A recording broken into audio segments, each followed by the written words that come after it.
Hello and welcome to Healing from Within. I am your host, Sheryl Glick, author of Life is No Coincidence and The Living Spirit, which shares stories of awakening, spiritual communication, healing energies, miracles, and ways to use intuition and inner guidance for happiness and prosperity.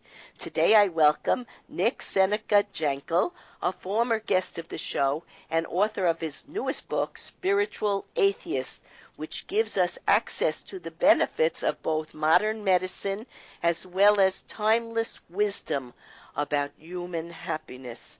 An understanding of this multidimensional healing process and awareness can lead to lasting changes in addiction, depression, anxiety, and chronic pain syndrome. Hello, Nick, and great to have you with us again. Great to be back. Yes. For our listeners, Nick, and to hear Nick Jankel, an award-winning thought leader and professional speaker who hosted his own BBC TV show and has taught on the MBA programs at Oxford, UCLA, and Yale, discuss an advanced brain-based transformational methodology, the switch-on way, go to my website, SherylGlick.com, and go to the radio page, scroll down to the bottom, September 25th, 2016, and you'll be able to hear that show. Nick, as listeners of Healing from Within are well aware, my guest and I, we share intimate stories, truths, and truths and insights into the universal world of spirit energy in hopes of understanding our human condition, our challenges, and to develop ways to move ahead in creating with our thoughts, our words, our actions, our perceptions, a clearer view of how to manifest and create a healthy life that serves us and also our communities.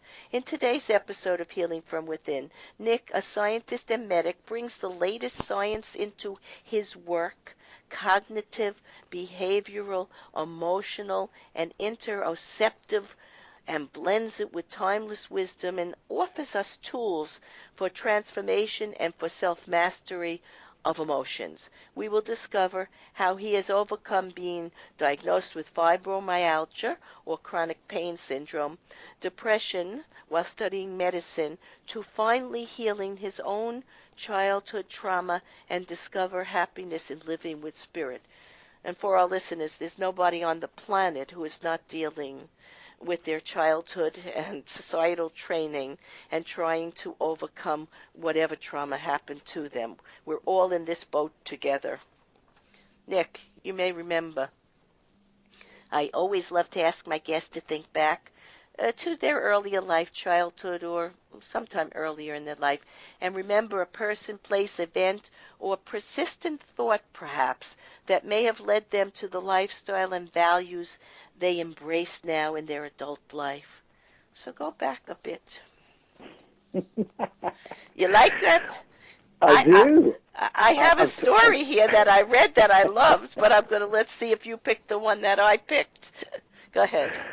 Well, there's, actually, the book I've just published talks about when I first was a religious religious boy, and I used to sit in the synagogue in London, in a very beautiful synagogue, very old synagogue from the 1850s, and I wasn't really very much into the service. I found it very boring and not very relevant to me. But I used to flick to the back of the book, the prayer book. And there were all these wonderful quotes from people that no one seemed to talk about in the service. They never were mentioned, really. I found out a long time later they were mystical Jews, Kabbalists, or Kabbalists. Or maybe from the Essenes. They were a mystical group. Exactly. 4,000 years ago. Right. I used to read little fragments. They weren't big pieces, but they were much more nourishing to me than the Old Testament stories. And in some ways, I was yearning for that for many years, to come back to that. But I couldn't access it through traditional religion. It didn't work for me. and I had to find my way through atheism, through science, through logic, back to spirituality on a very long journey. And I was on that journey with you, though you're in England and I'm here in New York, because when I was a little girl, I also occasionally went to the temple, Yeah. and I sat there and I could not believe I said they're missing the truth of who they are and what Mm. life is really about. I just couldn't buy into it either. Yeah, I couldn't get it. Couldn't get to it. So it was to come back to that teenage version of me took a long journey through philosophy, through science, to come back to that truth, and then also to then be able to embrace it without being part of the conditioning of the religion that I was part of, Right. and the family conditioning and the family trauma that was all wrapped up in my original religious family life. So I had to break free. I chose to break free of all of it, and then to return to the sort of the source of the fountain, rather than spend time, in the structures of the religion. Yes.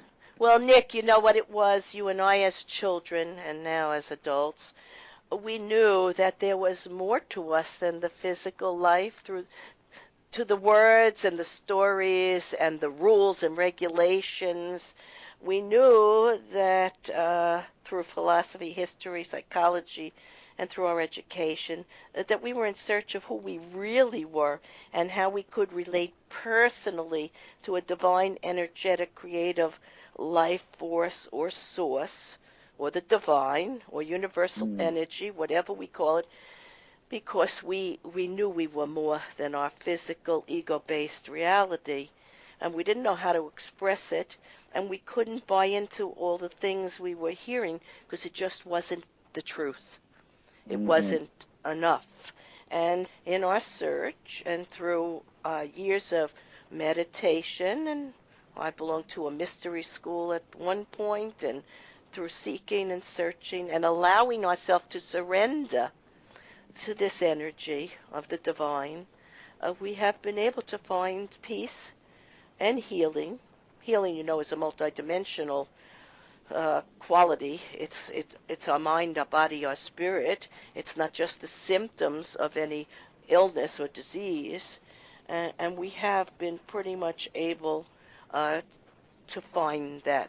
And that's what we share with our listeners today. So, what Right. is the life philosophy of spiritual atheism? Well, it basically, in a nutshell, it's a lot to it. It involves morality, it involves decision-making, intuition, guidance, all sorts of things. But the nubble of it, the core, and the reason I wrote the book, is to the life philosophy is to understand that our material self, our biology, our nerves, our guts, the stuff we make, the money we make, the products we manufacture, that whole material world is a really important part of reality, and science is the best way we have yet to understand that reality. But it's only half of reality. The other half Yes. is our consciousness, our subjectivity, our interiority, our feelings, our thoughts, our awareness, our senses, our deepest intuitions. And that's the other half of reality. And the book basically tries to lay out a philosophy where you can embrace them both. So you don't say, well, I'm only spiritual, so I'm going to ignore science and ignore all that wonderful, the tens of thousands of people doing research every day into every part of the material world. But neither do we then go into science and say, well, everything that we can't prove by science does not exist, because that way be demons, and I've lived that life myself as a traditional old-fashioned atheist. And so spiritual atheism is saying, not only can science and spirituality coexist, and the material world, our material life and our conscious life can coexist. As I wrote the book, I realized it's not just that they can coexist, they have to coexist, and they have to be brought together in each individual, because we are a material body. We have stuff that happens in nerves and ions and all sorts of things like that, and we're also a conscious being, And what I see, the core root of suffering in the world comes from not being able to integrate what our mind knows and what our heart senses together. Absolutely. There is the problem in many of the religions. Exactly. They separate us from the truth, the unity, the oneness, the fact that we've never been separated from the divine energy of creation. It's within us, it's around us, it's the life force. Without that, we're not here, actually. It's the consciousness. And when the physical and spiritual, if we'll look at it that way, are brought together, there is no duality. So that is the mistake in thinking we must have both. I like the way you said. We absolutely must have it merged and combined. So now you also say there are we must come to understand the state of mind and being now being exposed all over the world to understand how this culture of despair has come to be. And if you just turn on the news, I don't care what country you're in, you're going to learn that depression is now the single greatest burden on health world care, along with suicide, anxiety. You give a lot of facts. Would you like to tell us a little bit about that? Well, I found out today that in the UK, where I'm based, 1 in 4 14-year-old girls has self-harmed by the age of 14. So 1 in 4, 25%. And that's just the ones that are reporting. And this epidemic of mental health it sort of befuddles the powers that be, the great thinkers of the world. But when you understand, as you just said, when you understand that both religion and science in their ideological state separate us from what I call in the book connective consciousness. Yes. The sense and feeling that we're all one, and we call that love, but that's just a metaphor for the feeling of connection. When we don't feel that connection, we suffer, and then it becomes mental ill health, and in my case it became physical ill health, it becomes addictions, and it's no mystery.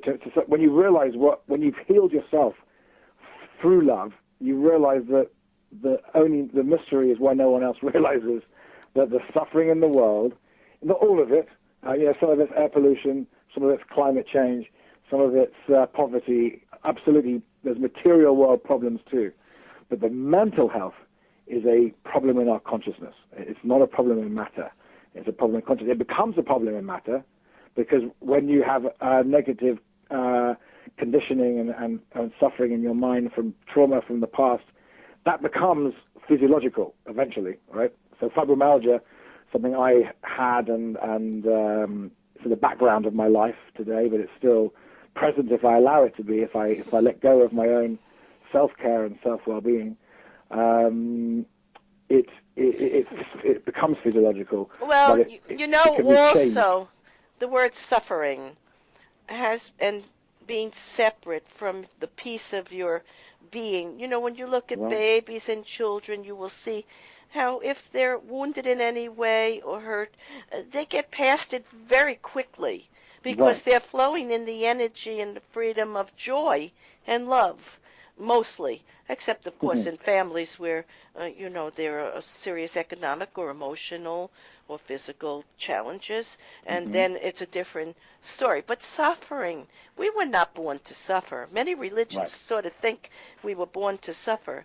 We were born to evolve through any challenge and find the opportunity to find this love within us and allow, accept, and surrender to conditions in the physical world, and ultimately change it by our thoughts, our actions, and our knowingness, and to create something good out of something that might seem bad at the moment, because there's really no good or bad. There's only experience and how we handle it. So I like the fact that you listed all the things and problems all over the world that we're dealing with. We have land that's infertile now, and the oceans are acidifying, and ice is melting at alarming rates. This is all because of what man has done on the planet. It's all Right. the fact of misusing our resources and mistreating